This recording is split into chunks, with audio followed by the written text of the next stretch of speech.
let the torch of freedom burn.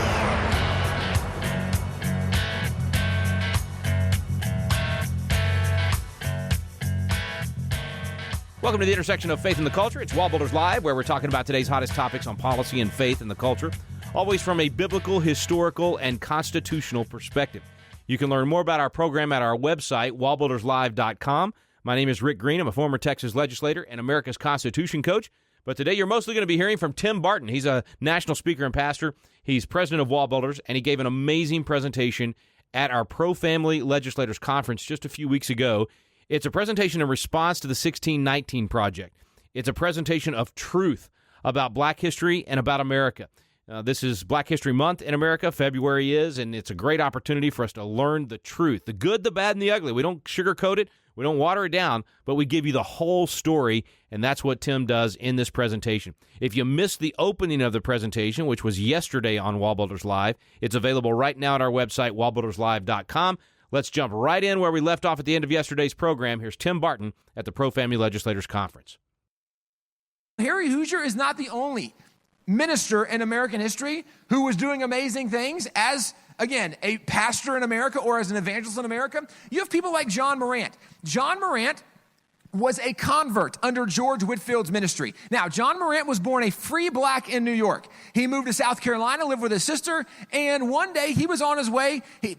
When he was 11 years old, he went to school. He became a master musician. He then, from 12 to 13, began getting hired to go play all these concerts. And he was a very, very good musician. He was on his way to a concert one day. He heard George Whitefield preaching. He stopped. There was this crazy encounter with George Whitefield. He ends up getting saved. He gets so fired up and passionate for God. All he wants to do is talk about Jesus. Well, he was living with his sister and their family, and they weren't saved. And they got so tired of him talking about Jesus, he said, they began to call me every name except one that was good. And so he said, I found no relief except for going into the woods where it could be just me and God. So he decides, I'm just going to go live in the woods.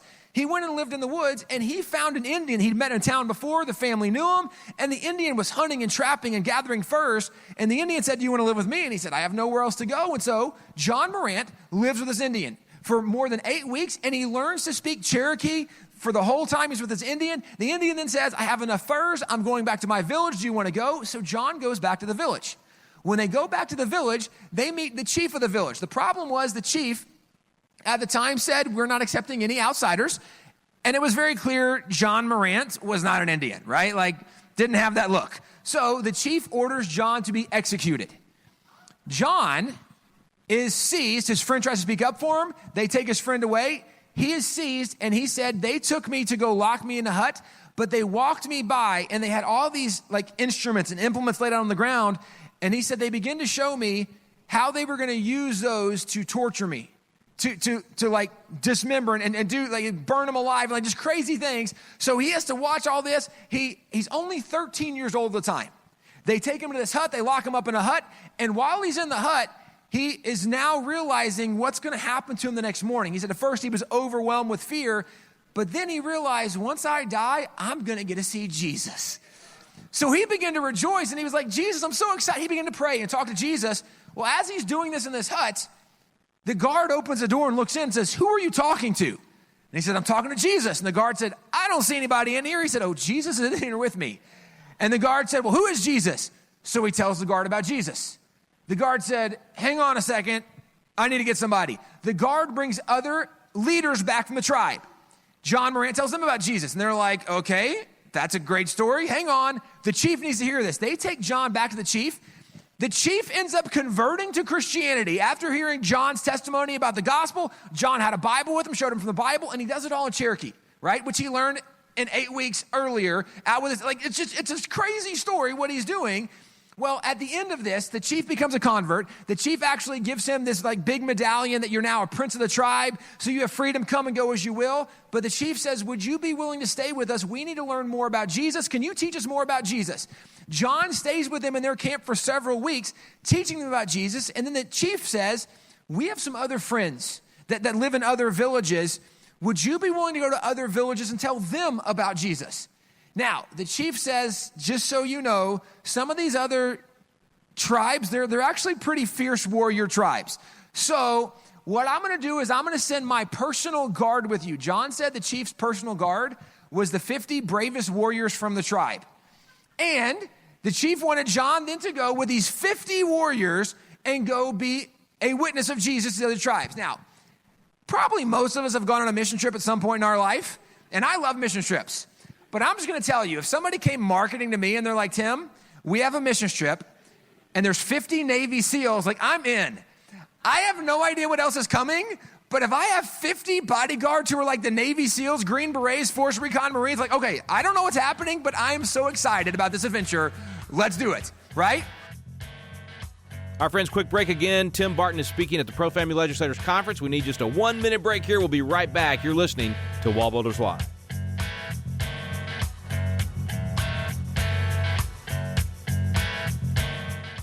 Hey guys, we want to let you know about a new resource we have at WallBuilders called The American Story. For so many years, people have asked us to do a history book to help tell more of the story that's just not known or not told today, and we would say very providentially, in the midst of all of the new attacks coming out against America, whether it be from things like the 1619 Project that say America is evil and everything in America was built off slavery, which is certainly not true, or things like even the Black Lives Matter movement, the organization itself, not the statement Black Lives Matter, but the organization that says we're against everything that America was built on, and this is part of the Marxist ideology. There's so many things attacking America. Well, is America worth defending? What is a true story of America? We actually have written and told that story, starting with Christopher Columbus, going roughly through Abraham Lincoln. We tell the story of America not as the story of a perfect nation or a perfect people, but the story of how God used these imperfect people and did great things through this nation. It's a story you want to check out. WallBuilders.com, The American Story. Welcome back to WallBuilders Live. Thanks for staying with us today. Tim Barton is speaking at the ProFamily Legislators Conference in a response to the 1619 Project. Let's jump right in where we left off before the break. He starts off with a Cherokee, and then he goes to the Catawsar, stays with them several weeks. The Catawsar then sent him on to the Hoosaw tribe. He's with the Hoosaw several weeks. He then goes on to the Creeks. He, as a 13, turned 14 in this journey, as a 13 and 14-year-old, is the first Black American to successfully evangelize Native Americans in American history. This was the early and mid 1700s. Okay? Here's what's crazy. His entire story he wrote down. You can get on Google Books right now and you can look it up and read the whole thing. You would download the PDF. It's only 30 or 40 pages. It's an amazing read. It became one of the best-selling little pamphlet booklets in the entire century, because people were so fascinated how God had used this 13 or 14-year-old boy in such amazing ways. But see, this is another example. If we're going to talk about, well, what Black heroes should we know about in American history? I would say there's a whole list of Black heroes I would love for you to learn about who were amazing people that God used in really special ways. We also could talk about people closer to the Revolution. Lemieux Haynes was someone who was an indentured servant early in life. He actually got his freedom. He ends up becoming a pastor later in life. This is a picture of him as a pastor, and this picture is very important. He was a pastor up in New England states, was actually a pastor in 3 different states over his time. This is his church. If you look at his church, there's something significant about his church. It doesn't look like him. He pastored traditionally white churches. Now, this is important because the argument is that all of America was racist. Well, if you are a white congregation and you are racist, guess who you are never having as a pastor of your church? A Black pastor, right? But we have forgotten. See, there's a legacy of Plymouth and a legacy of Jamestown, and they impacted different parts of the nation in different ways. We don't know the legacy because we don't know the history anymore. Lemieux Haynes is a great example. He's one of the first Black pastors to actually ever have a sermon published. We actually have sermons from him at WallBuilders. We can show you some of his sermons. We actually have a Bible from him. Well, he was an indentured servant. He got his freedom at the age of 21 years old. At 21 years old, he then signs up for the Massachusetts Minutemen. He's in the American Revolution as a free Black fighting for America to be free. He gets assigned under George Washington throughout the Revolution. So he knows George Washington personally. When he became a pastor, one of the things that he would do at times on George Washington's birthday is he would preach sermons about the Christian faith of Washington and how God used Washington in amazing ways. So this is a Black man praising George Washington and a man who knew him praising him, right? So again, this is where it's interesting when you actually study original documents and you see what people actually did and what they actually said. It's not always what the narrative shows us, but again, we actually have his Bible. This is the signature from his Bible. You can see it at WallBuilders if you go with us on Sunday. He's another example of a great hero in American history, and he was a guy involved in the Revolution. So if we look at the American Revolution, as the American Revolution unfolds, we can go to 1775, which is where we know we're going to have the shot heard around the world in April. Well, Paul Revere, on April 18th, makes his famous midnight ride. As he makes a midnight ride, he's not arbitrarily just riding through town screaming the British are coming. He's actually intentional in what he's doing. Now, Paul Revere is very known for this ride. If you remember history, Paul Revere was not the only guy that rode that night, number one. But number two, the British, as they began moving over the next several weeks throughout the different states and areas and territories, there was a lot of people who rode at times saying, hey, the British are coming. We need to do something. Well, one of the guys who had one of those very famous rides, this guy right down here in the corner, his name is Wentworth Cheswell. Wentworth Cheswell was a black patriot who made one of those famous Paul Revere kind of rides warning Americans that the British were coming. Wentworth Cheswell, more so than that, from up in the New England states, he was the first black American, or one of the first black Americans elected to office. He was elected not only in just one election, he served as an elected official for nearly 50 years, and he was in a white community. So his white community kept electing him over and over and over to represent them. This is a significant guy to know as well. Well, let me go back to Paul Revere. Paul Revere makes his famous midnight ride, April 18, 1775. He's riding specifically looking to warn John Hancock and Sam Adams because they were the leaders of the Sons of Liberty. John Hancock was the president of Congress, and they're needing to let them know that the British are coming. So where is Paul Revere going to find these two guys? He rode to the home of the Reverend Jonas Clark, because Jonas Clark was a cousin to John Hancock by marriage, but also he was known as the mentor of these guys. Paul Revere rides there. These two guys are both there. So Paul Revere tells them the British are coming. There actually was a warrant from the British to seize the bodies of John Hancock and Sam Adams. So the British are looking specifically for those two guys. Well, the next morning is when you have the shot heard around the world. When this happens, there's more than 700 British against roughly 70 Americans. And at the end of this, there were 18 Americans who were shot or wounded. Among those who had been shot and wounded were John Robbins and Prince Estabrook. John Robbins is a white guy. Prince Estabrook's a black guy. And this is very well documented. So if you look at some of the very first casualties as the revolution is unfolding, you have white and black guy who were fighting together against the British. Well, why were they there together? They actually attended church together. They both went to the church of the Reverend Jonas Clark. So even back then, you had a different kind of a mixed church. We don't always even see that in today's culture, but this is early America. Well, Prince Estabrook is someone who was noted historically. His grave is still around. You can go and see it. But even if you go to Lexington Green today, there's a monument there honoring Prince Estabrook for being one of the heroes that day who stood up against the British. Well, that was in April 1775. If you go forward just a little bit to June 1775, you have the Battle of Bunker Hill. And if you remember history, the Americans are largely winning the Battle of Bunker Hill. But there were three charges, and this is also Breed's Hill, right? But there's three charges, and the first charge, the Americans repelled the British. The second charge, the Americans repelled the British. The third charge, the Americans ran out of ammunition, okay? And this very famous painting over here on the right side, that is Peter Salem. He's standing behind Thomas Grosvenor. Peter Salem was the hero of the Battle of Bunker Hill. He received commendations from more than a dozen officers encouraging he be promoted for his bravery on the battlefield. Now, let me also point out historically, this used to be something that was known. There's lithographs of him. There's different pictures of him. The reason that he was the hero that day is because during the third charge, when the Americans ran out of ammunition, the guy leading the charge for the British was Major Pitcairn. And as he's leading the charge, the Americans are now out of ammunition. They're being overrun. Peter Salem has one round left. Well, how do we stop the charge? If you can stop the leader, maybe you can stop the charge. He shoots the officer, and he takes out Major Pitcairn. The British stop in a little bit of chaos. It gives the Americans just enough time to largely retreat off the field and escape. He was the hero who saved their lives because he stopped the charge when he shot the commanding officer leading the charge. That's where more than a dozen officers says, this dude should be promoted. He's the hero. He saved our lives. That's Peter Salem. Another guy who was there that day also received commendations was Salem Poor.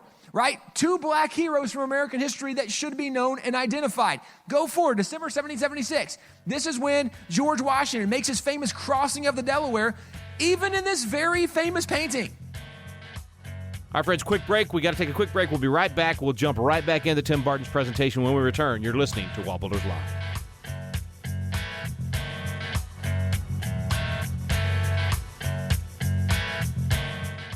Hi friends, this is Tim Barton of WallBuilders. This is a time when most Americans don't know much about American history or even heroes of the faith, and I know oftentimes for parents, we're trying to find good content for our kids to read, and if you remember back to the Bible, to the book of Hebrews, it has the Faith Hall of Fame, where they outlined the leaders of faith that had gone before them. Well, this is something that as Americans, we really want to go back and outline some of these heroes, not just of American history, but heroes of Christianity and our faith as well. I want to let you know about some biographical sketches we have available on our website. One is called the Courageous Leaders Collection, and this collection includes people like Abigail Adams, Abraham Lincoln, Francis Scott Key, George Washington Carver, Susanna Wesley, even the Wright brothers. And there's a second collection called Heroes of History. In this collection, you'll read about people like Benjamin Franklin or Christopher Columbus, Daniel Boone, George Washington, Harriet Tubman. Friends, the list goes on and on. This is a great collection for your young person to have and read, and it's a providential view of American and Christian history. This is available at wallbuilders.com. That's www.wallbuilders.com.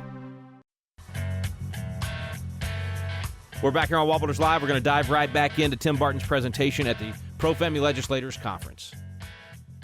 It depicts in the front of the ship, one of the guys who was there with Washington on that night was Prince Whipple. Another guy who made this famous crossing was Oliver Cromwell. 2 black patriots who were with Washington during this journey, historically documented, verified they were there as part of the force fighting for freedom. July 1777, you have an American general, General Charles Lee, who gets captured.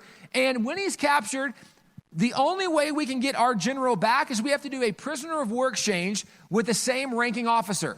So we need to find a British ranking officer. So General Richard Prescott is the British officer. We need to capture General Prescott, and then we can do a prisoner of war exchange. So this is the idea.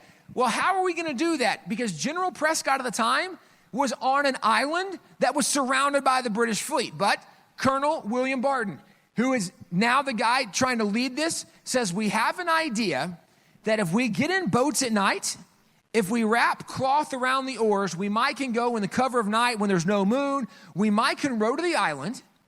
We might can get past their guards. We might can get inside the fort. We might can get to the officers' quarters, subdue the general, and then bring him out of his quarters, out of the fort, past the guards, back on our boats, past the fleet, and back. If we can do that, we can do a prisoner of war exchange. And everybody's like, that's the dumbest idea ever. So Colonel Barton says, it looks like this could be a suicide mission because, oh yeah, one more thing I forgot to mention. You can't take your guns.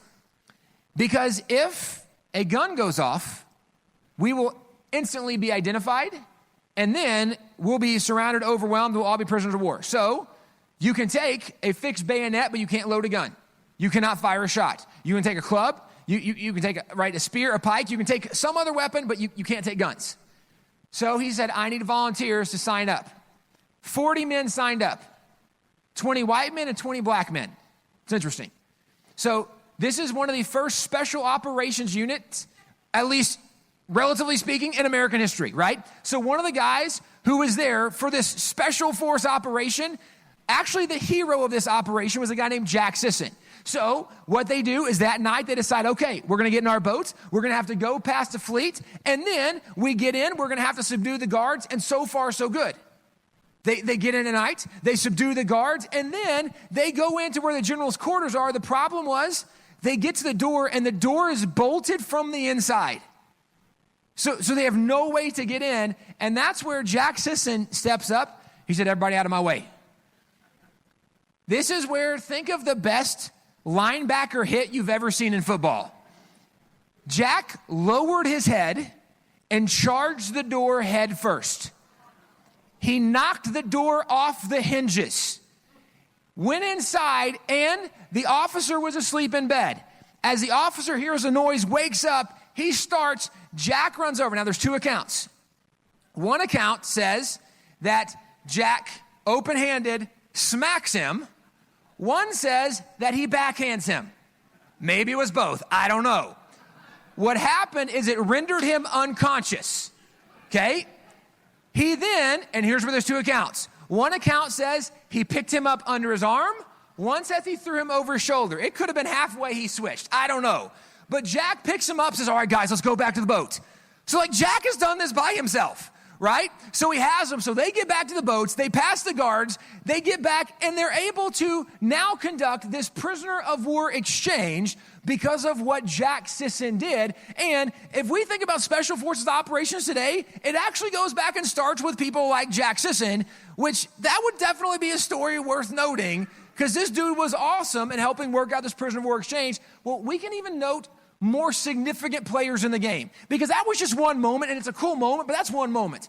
Well, there's something that actually has an even greater impact. If you go to 1781, you know the story probably of the Marquis de Lafayette. Lafayette was the young French major general. He was 19 years old when he comes to America, and a lot of people wanted to serve under him because he was kind of wealthy, and Americans at the time didn't really have the resources, the uniforms, the guns. And so if you served under Lafayette, he would buy you everything you needed. So people are like, we want to serve with this guy. Lafayette, for Washington, is tasked to do the recon to know wherever the British are going to be. Specifically, we need to know where Lord Cornwallis is going, right? Find him, track him. We need to see what he's doing. So that is what Lafayette does. He sets up a spy ring to try to track the movements of the officers to get that intel back to Washington. One of the guys he became friends with is a guy named James Armistead. Our friends, last interruption of the day for a break. Tim Barton is speaking on a response to the 1619 Project. This is a presentation at the ProFamily Legislators Conference. Stay with us. We'll be right back on WallBuilders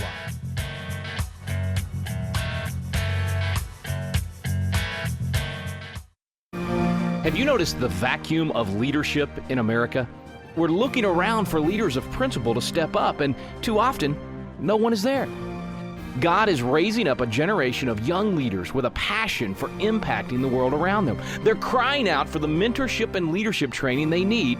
Patriot Academy was created to meet that need. Patriot Academy graduates now serve in state capitals around America, in the halls of Congress, in business, in the film industry, in the pulpit, and every area of the culture. They're leading effectively and impacting the world around them. Patriot Academy is now expanding across the nation, and now's your chance to experience this life-changing week that trains champions to change the world. Visit patriotacademy.com for dates and locations. Our core program is still for young leaders 16 to 25 years old, but we also now have a citizen track for adults. So visit the website today to learn more. Help us fill the void of leadership in America. Join us in training champions to change the world at patriotacademy.com. We're back on WallBuilders Live, jumping right back into Tim Barton's presentation on a response to the 1619 Project.